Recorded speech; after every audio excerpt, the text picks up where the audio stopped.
Buenas tardes. Gracias por su presencia en estas impresionantes instalaciones del Museo de la Fundación Akbar, un excelente ejemplo de recuperación del patrimonio industrial para actividades culturales y educativas. Tras la bienvenida institucional y las palabras de las autoridades, nos corresponde a nosotros abrir las sesiones de trabajo de este foro, el quinto, como se ha dicho, de la Alianza para la FP Dual. Vaya por delante mi agradecimiento y el de mis compañeras a la Alianza y a la Fundación Bertelsmann por contar con nosotros para esta primera mesa de diálogo. Es precisamente sobre el título de este quinto foro sobre el que nos corresponde hablar a nosotros tres. Les presento en primer lugar a las profesionales que nos acompañan. Agua Santos López Jiménez, hola, sevillana, arquitecta técnica e ingeniera de edificación. Trabajó en varias empresas de construcción como inspectora de edificación y jefa de obras hasta 2003. Comenzó en el Centro Educativo Zalima de Córdoba como responsable del Departamento de Orientación y profesora. Y desde 2003 compagina las clases de dibujo técnico con la dirección de este centro. Zalima es un centro que tiene más de medio siglo de experiencia en la educación e imparte bachillerato y formación profesional. Y Amalia Blanco es directora general adjunta de Comunicación y Relaciones Externas de Bankia y miembro del Comité de Dirección de la entidad desde mayo de 2012. Es licenciada en Derecho y en Administración y Dirección de Empresas por la Universidad Pontificia de Comillas, ha sido directora general de Comunicación y Relaciones Externas de Gamesa y Ferrovial, directora del Gabinete de Presidencia de Hidrocantábrico y consejera y directora general de Vértice 360 grados. Comenzó su carrera profesional en Arthur Andersen. Agui, como directora de un centro educativo que ha apostado por la formación profesional dual, podríamos comentar qué ciclos impartís, cuántos alumnos estudian en vuestro centro, qué inserción profesional tenéis en la FP normal y en la formación profesional dual. Sí, buenas tardes. Bueno, en primer lugar quiero agradecer a la Alianza por este encuentro y, como bien han dicho, de la comunicación estamos ya en el quinto, por tanto me parece que vamos creciendo en la comunicación, ¿no? Bueno, mi centro, como bien ha dicho Paco, tiene 55 años de trayectoria y ahora mismo actualmente tenemos 4 ciclos en la modalidad dual, ¿no? Tenemos Administración y Finanzas, también tenemos Asistencia a la Dirección, Educación Infantil y este año hemos conseguido la autorización para el 4º ciclo en Integración Social. Luego, ¿cómo hemos ido creciendo? ¿Cómo hemos puesto esto en marcha en el centro? Bueno, lo primero, contamos con un equipo, las profesoras, ¿no?, muy potente, muy ilusionada. Cada año estudiamos muchísimo para ver qué cosas podemos mejorar y aquí vemos el crecimiento, ¿no?, siempre con la ayuda, por supuesto, de las empresas, ¿no?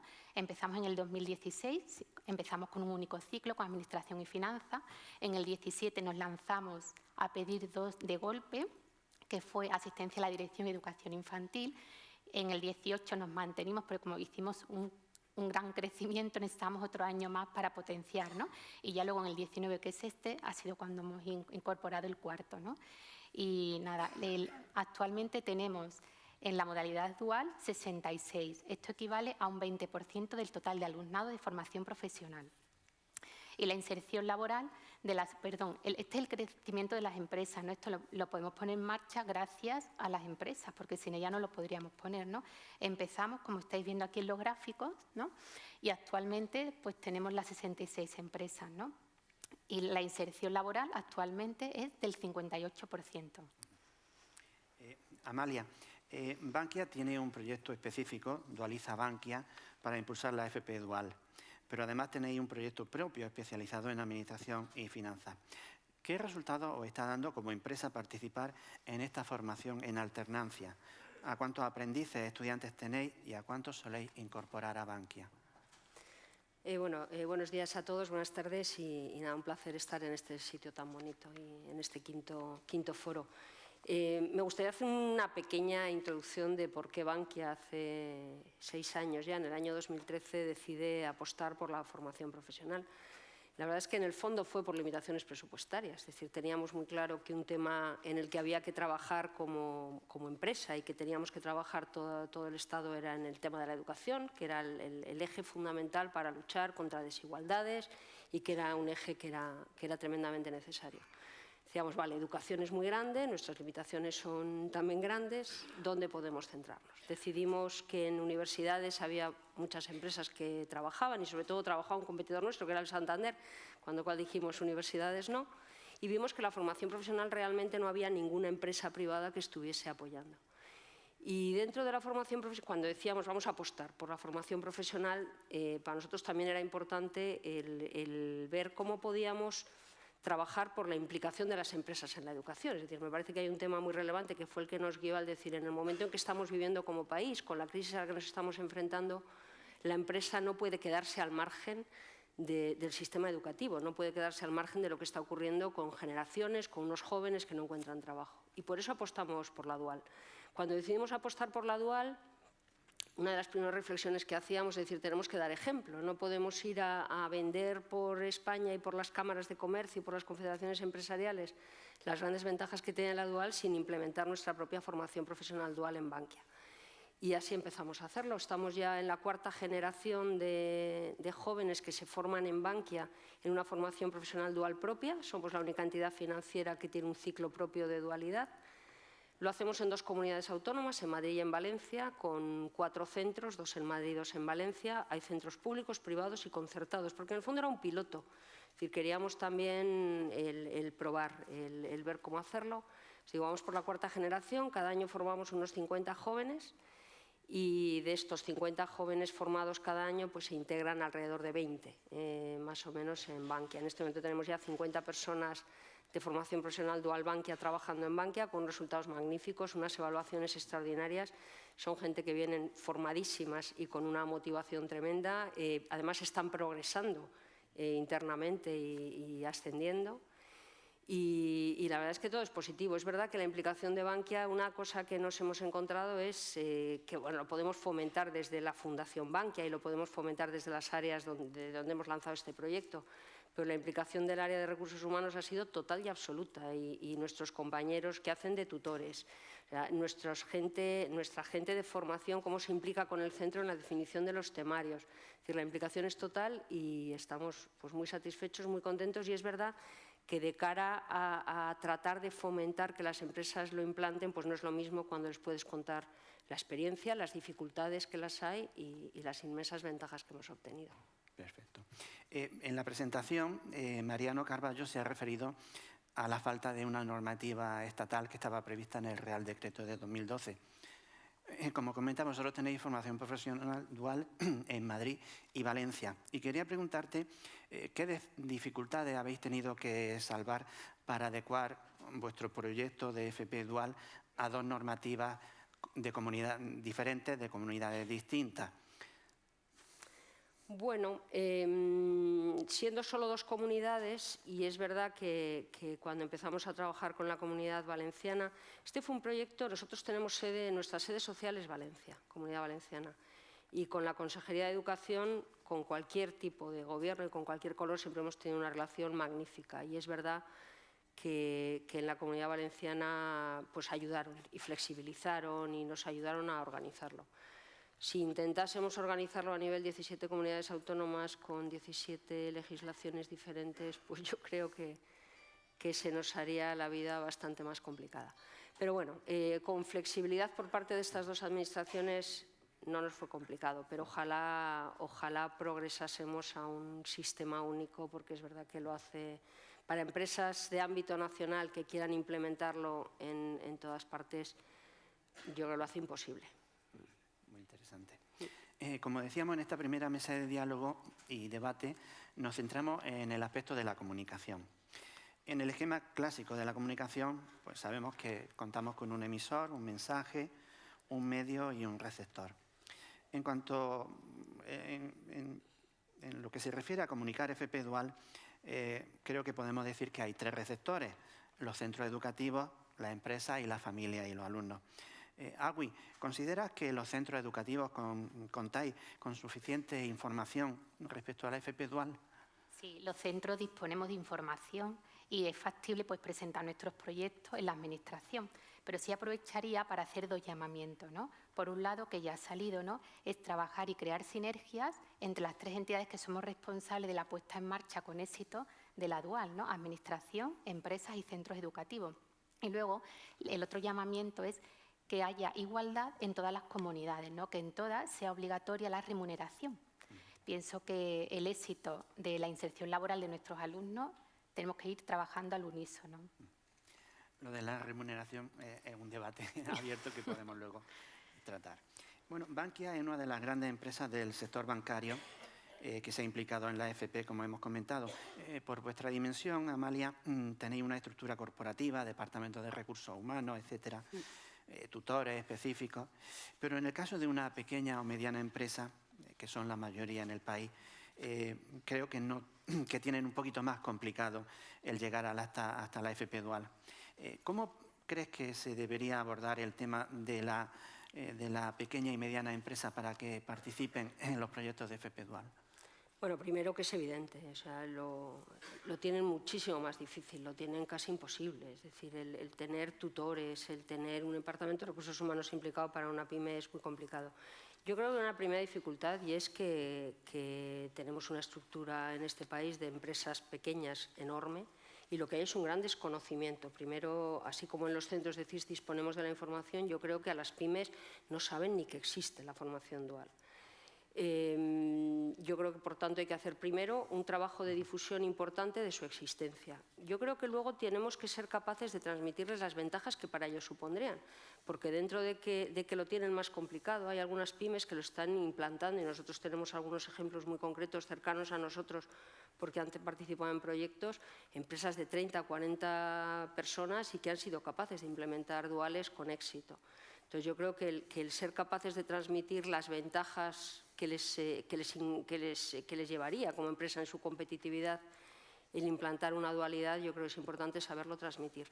Y luego creo que es muy importante que sepan que se apoyen en organismos intermedios. Es decir, ayer en Bankia todos los años celebramos el Día del Proveedor y fue ayer este día y es un día que invitamos a 200, 300 proveedores nuestros pues para hablarles de qué hacemos, más de qué hacemos, porque es evidente cómo tratamos de hacer las cosas, cómo tratamos de gestionar, cómo gestionamos el talento, hacerles pues que se sientan más parte de Bankia. Y es verdad, yo les hablé del proyecto de FP Dual y me puse a disposición de ellos y nos pusimos desde la Fundación Bankia a disposición de ellos para ayudarles a implementar proyectos, porque había en concreto una proveedora de mi dirección, además de comunicación, que trabaja en Valencia, y que me hablaba de la dificultad que tenían para encontrar delineantes.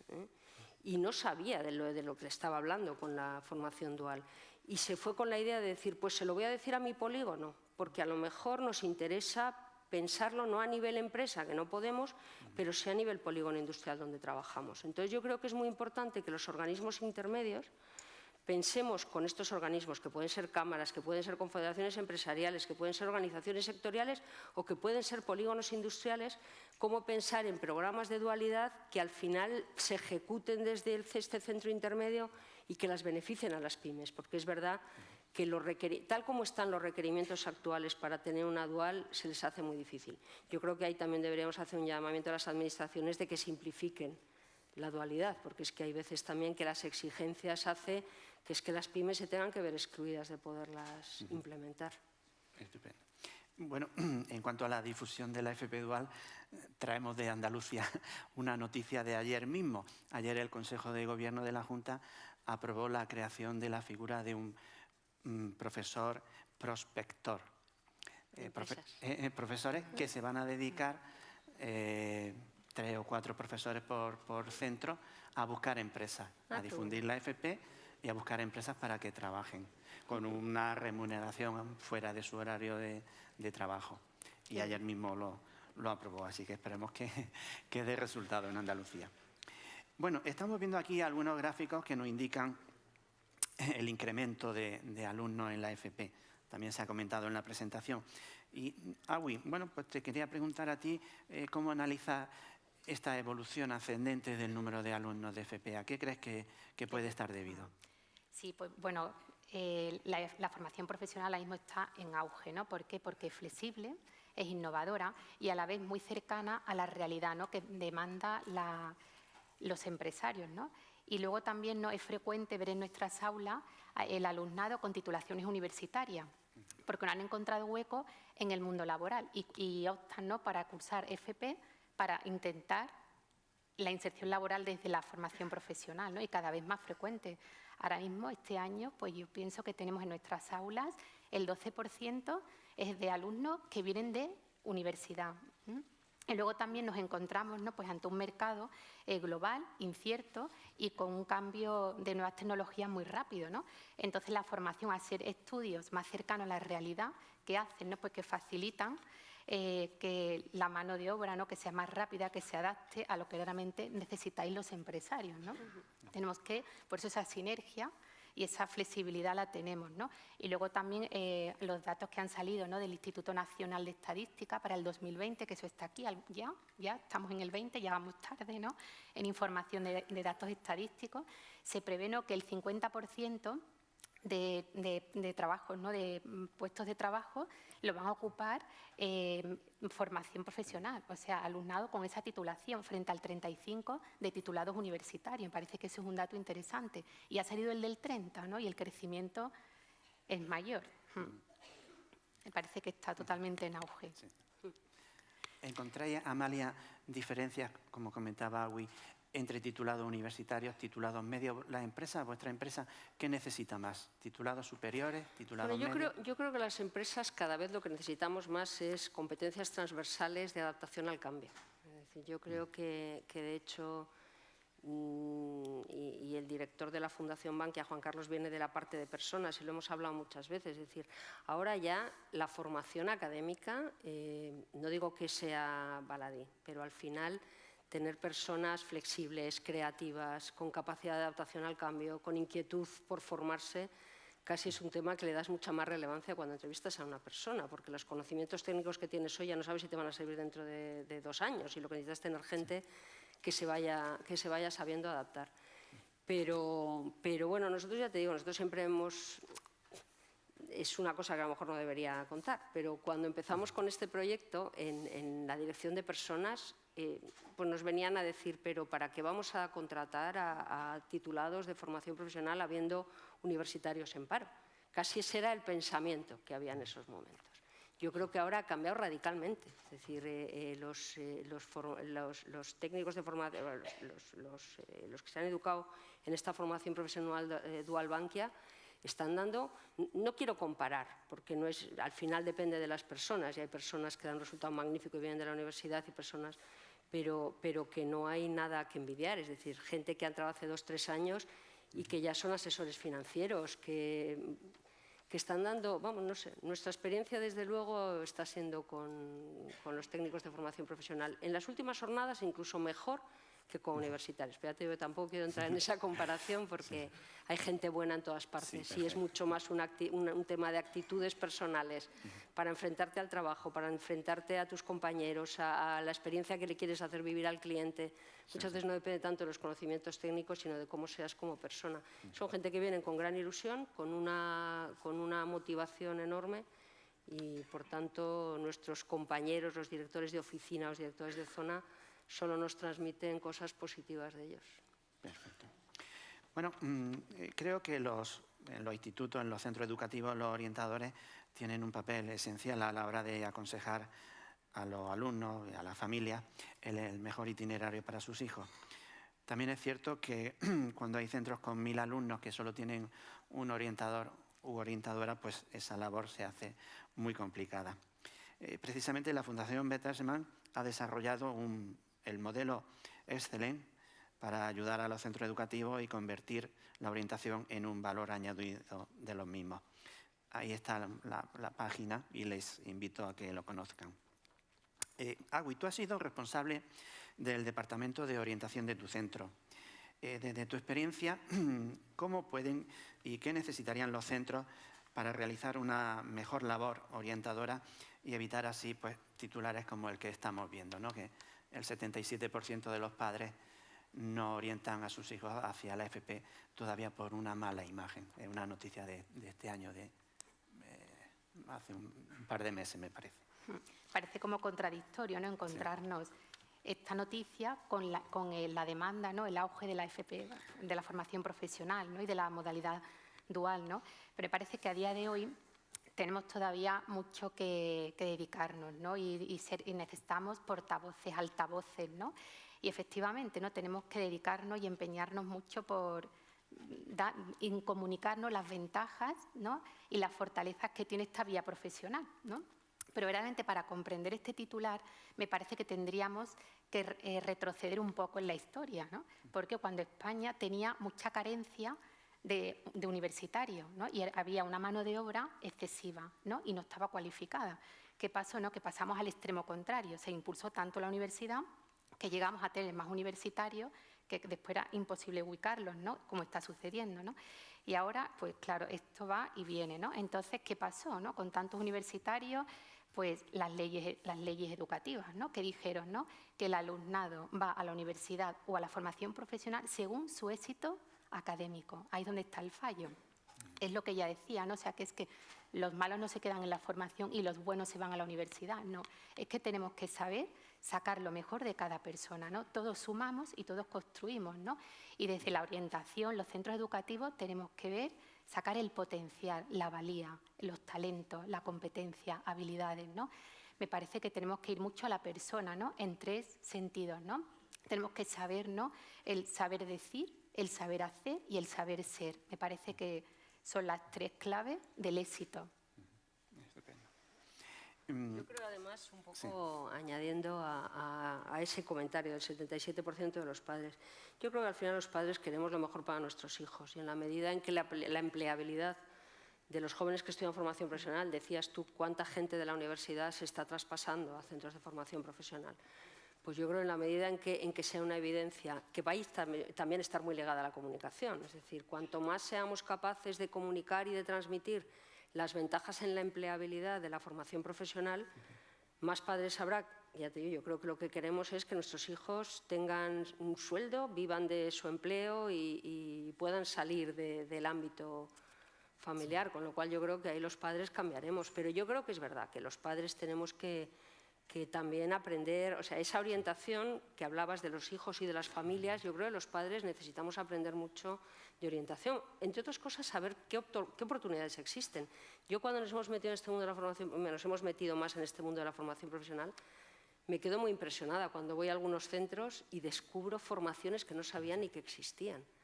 Y yo creo que eso nos pasa o les ha pasado a todos los padres y ahí tenemos que ser capaces de que los padres también entiendan qué oportunidades existen. Y luego yo creo que los padres tenemos que saber si queremos orientar a nuestros hijos o si queremos que nuestros hijos estudien por un tema de... O sea, eso es formación para el empleo, estamos educando para el empleo, estamos educando para otras cosas. Pero yo creo que va cambiando seguro. Fortaleza y sus ventajas. Sí.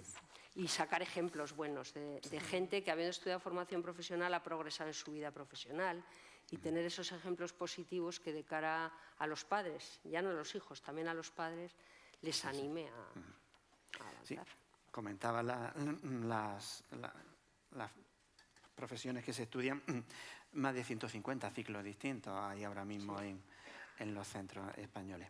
Bueno, los últimos datos conocidos nos hablan también de una sobrecualificación de los universitarios, que llega casi al 40%. Bien, es cierto que el término sobrecualificación parece que está también cuestionado. Por ejemplo, el ministro Ángel Gabilondo señalaba en una entrevista que la formación nunca está de más, ¿no?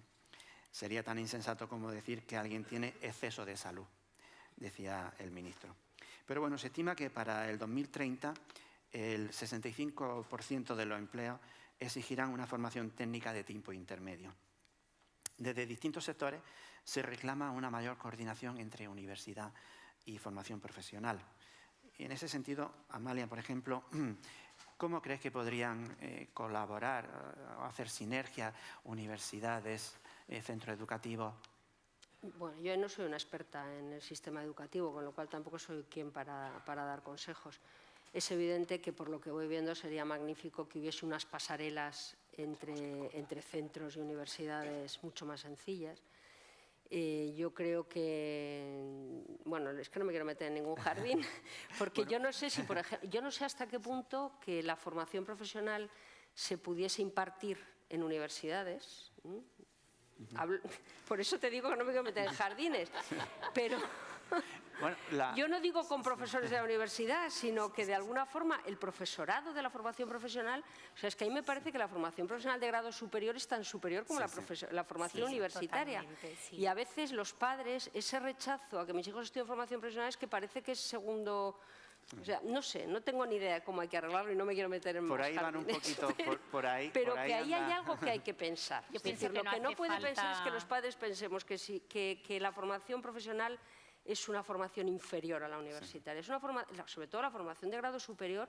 Yo he estado viendo algunos currículums formativos de la formación de grado superior y no los veo en la universidad igual de buenos. Entonces, no sé si muchas veces el mezclarlo con el bachillerato, no sé, no tengo ni idea. Yo creo que eso ya sois los centros los que sabéis. Educativo, ¿no? Directora de un centro educativo, yo creo que no nos hace falta dar la formación profesional en la universidad porque no queremos eso, ¿no? Pero igual sí podemos irnos a empresas, ¿no? Pienso que podríamos crear una figura de consejo asesor, ¿no? Entre empresarios, profesores, que imparten los módulos, que son expertas y expertos en esa materia.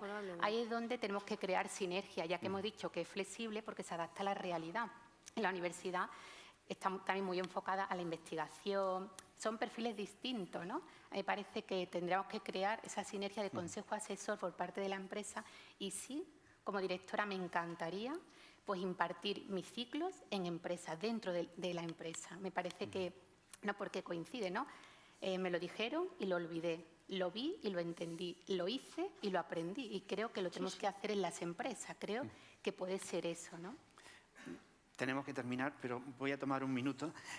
Lo hemos comentado antes, el tema de la remuneración de los aprendices desde una gran empresa, desde un centro pequeño, de una ciudad pequeña en Andalucía, pues una región menos rica que Madrid o que Cataluña. ¿Cómo veis? ¿Qué perspectivas tenemos de la remuneración de los aprendices? Bueno, en nuestro caso es que cuando lo implementamos, ya os digo, en el fondo era un programa piloto que lo que queríamos es implantar una FP dual perfecta y evidentemente nuestros aprendices, los jóvenes que están estudiando con nosotros la FP dual pues tienen el salario mínimo interprofesional, lo que marca la ley. Es verdad que para una pyme puede ser más complicado, pero yo creo que ahí deberíamos encontrar también fórmulas de ayudas. Es decir, yo entiendo que lo que una empresa grande se puede permitir, pues a lo mejor una empresa pequeña pues no puede, pero bueno, pues yo creo que ojalá todo el problema fuese la remuneración, porque seguro que encontrábamos fórmulas con ayudas europeas, con empresas que queramos ayudar, patrocinar, estar. Seguro que la remuneración lo podríamos solventar. Yo creo que es más un problema de recursos humanos para poder montar una FP dual bien, tiempo para formar, tutores que puedan dedicarse a formar a la persona, porque muchas veces es verdad que es difícil explicarle a una empresa que no ha trabajado nunca en dual que no estamos hablando de prácticas remuneradas, estamos hablando de un implicarte con el centro en un programa educativo definido conjuntamente donde una parte se imparte en el centro y otra parte se imparte en la empresa. Y que la parte que invertimos en la empresa, nuestros tutores dedican muchas horas de su día a la formación del aprendiz, a que rote, a que entienda cómo funciona toda la entidad, a que conozca. Entonces, bueno, pues tendremos que... Pero ojalá todo el problema fuese remuneración, se solucionaría. Sí, yo creo que las empresas cada vez están más sensibilizadas, ¿no? Es verdad que en Andalucía todavía no está la remuneración, por tanto, nosotros como centro no lo podemos exigir, ¿no? Todavía no ha llegado, por eso era uno de los llamamientos que yo hacía al principio, ¿no? Esa igualdad, ¿no? Pero me parece que, pero bueno, sí que es verdad que las profesoras, ¿no? Y cuando salimos, ¿no? En busca de esas empresas, muy sensibilizadas, ¿no? Y cada vez quieren, ¿no? De hecho, en nuestro centro, que es pequeño, tenemos más de 250 convenios con empresas, ¿no? Y se consigue, y cada año se van sumando más, ya no solamente para la dual, sino para la formación en los centros de trabajo, ¿no? A mí me parece, ¿no? que reporta muchas ventajas a la empresa, ¿no? Porque está formando, moldeando el talento a su necesidad. En caso de vacante sabe de dónde poder tirar, ¿no? Y luego resaltaría porque se está produciendo, ¿no? Ese intercambio intergeneracional, que es muy positivo, ¿no? Es muy fructífero y muy enriquecedor, ¿no? ¿Por qué? Porque el veterano aporta la experiencia, ¿no? Y la juventud que aporta, ¿no? Esa creatividad y esa innovación, que es verdad que ahora los más jóvenes pues, se adaptan a las nuevas tecnologías rápidamente. Muy bien, pues Mar, tenemos que terminar ya. Hemos pasado de nuestro tiempo. Yo solo quería despedirme pues comentando, como aquí hay muchos profesores, pedirles que en su instituto, en sus centros educativos, sé que se trabaja con intensidad, se innova, se hacen proyectos interesantes. Y yo les pediría como periodistas pues, que hagan un pequeño esfuerzo por transmitir lo que hacen y trabajan con sus alumnos. La sociedad debe saber lo que pasa tras los muros de un instituto. Creo que es la manera de que entre todos pongamos la formación profesional en el lugar que corresponde, que no es otro que el de una modalidad de formación digna y en igualdad de condiciones con el resto de enseñanzas. Pues muchas gracias y buenas tardes. Muchas gracias. Gracias.